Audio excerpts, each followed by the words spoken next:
I'm Pam Collins, Director of Gardens in the Department of Plant and Soil Sciences at Mississippi State University.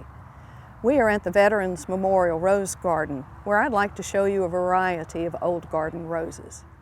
The first rose I want to show you today is a damask rose called Kazanlik.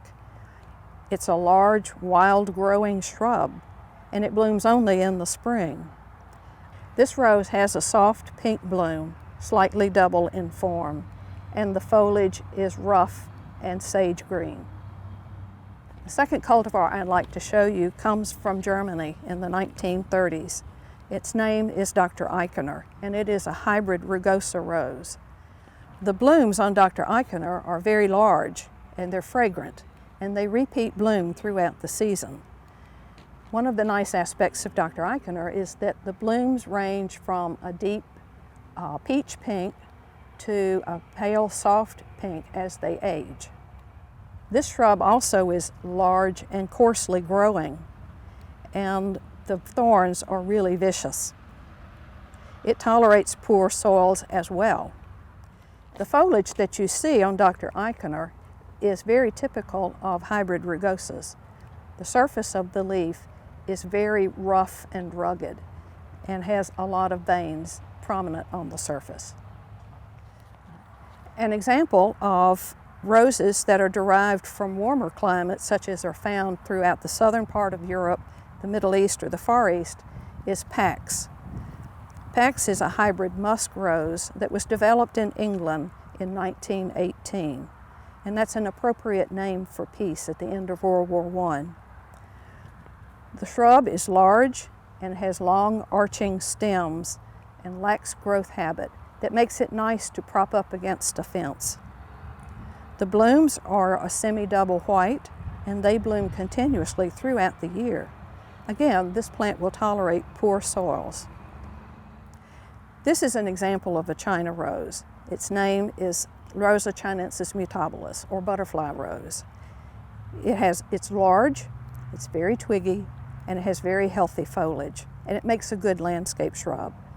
The flowers are single, and they range in color from dark pink to pale yellow.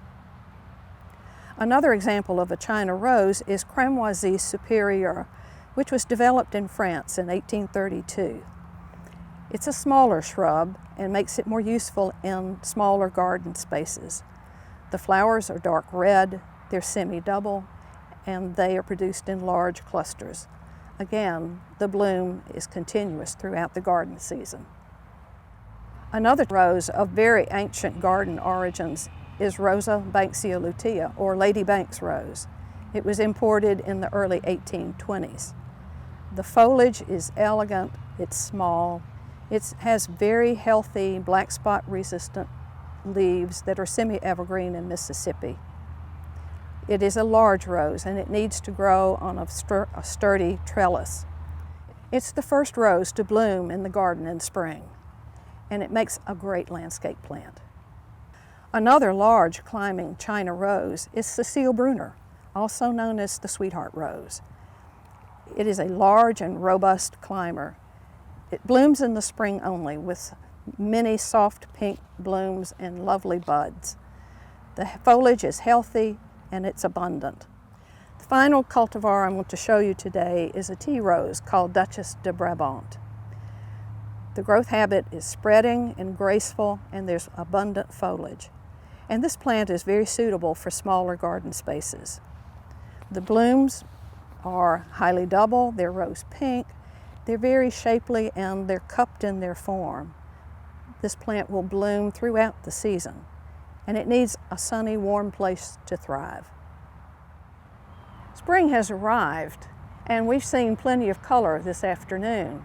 As you consider roses to include in your own garden, consider some of these cultivars to use as landscape shrubs. I'm Pam Collins for Gardening Through the Seasons.